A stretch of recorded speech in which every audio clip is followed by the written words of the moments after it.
Yes, Dr. Daniel Nagase.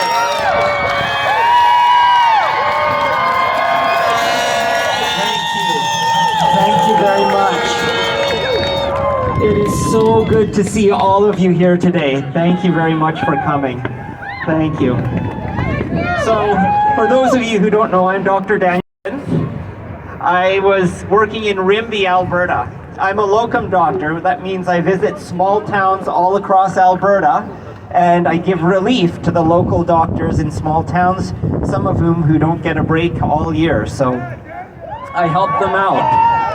And on September 11th, the charge nurse at Rimbey Hospital told me that 3 patients on the COVID wing had deteriorated overnight, and they got a lot worse.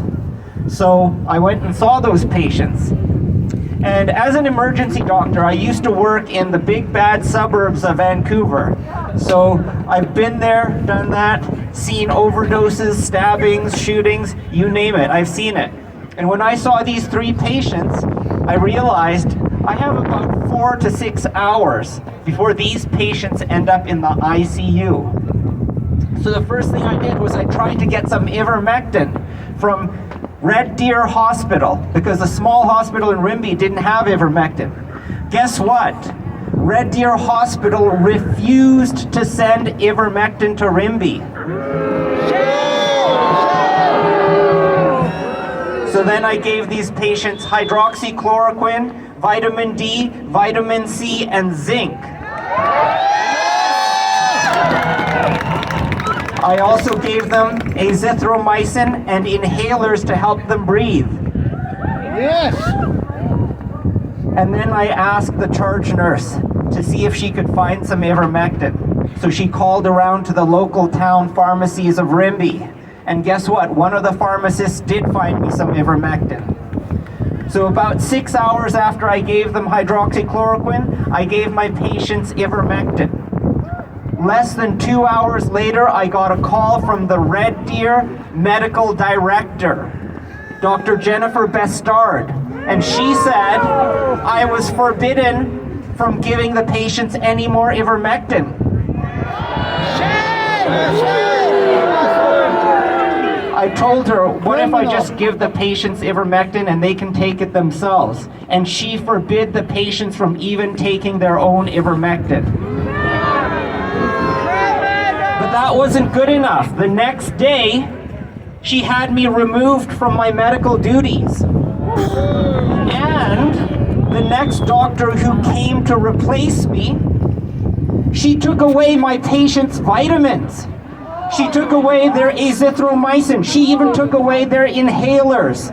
The same inhalers that any asthma patient would take.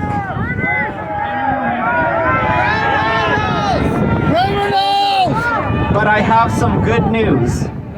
All 3 patients got better. Even my patient who was in her mid-90s. So Ivermectin is a miracle.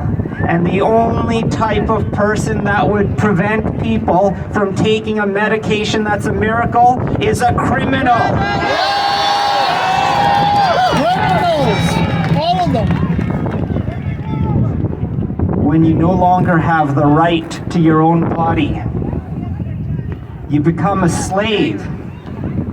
When a doctor, a hospital, and a government refuses you treatment and then forces you to take an injection, the most dangerous injection in medical history.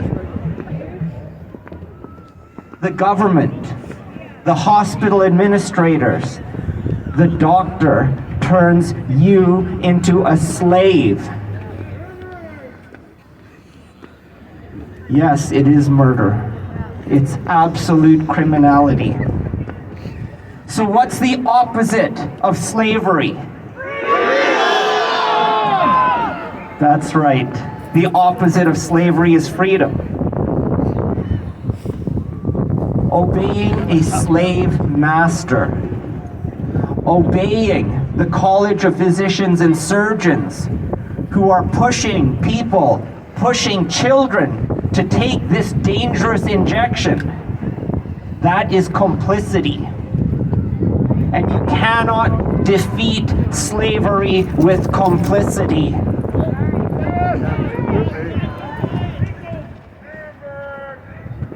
So why are we here? We're here for freedom. We are here to win.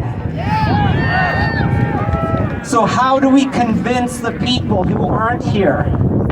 How do we convince them that they need to join us? Well, we'll have to start simple. Hang them! And the simple beginning is asking the question, why is there evil in this world? Or more importantly, more precisely, why does man have the choice to do evil in this world? Money! Money! Let's take a mathematical approach. Let us pretend that all of creation was populated by robots, people with no free will. What would the ruler of that kind of a creation be? A tyrant. Because that's all that a ruler needs to be a ruler of robots. Power. No reason, no love, no enlightenment. But is that the creation we live in today? Look at the world around you.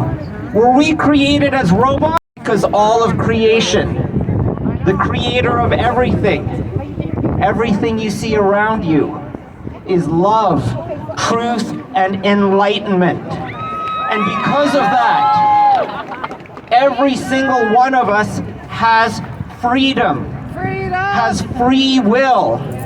Every single one of us has the choice to do good, but also to do evil. And the reason why we have choice is because the Creator gave us that choice. The choice to create. Because the Creator is a creator of truth, love, and wisdom. And He rules by truth, love, and wisdom. Because that is how you govern free people. Tyranny comes from man, but freedom comes from above. I love you all.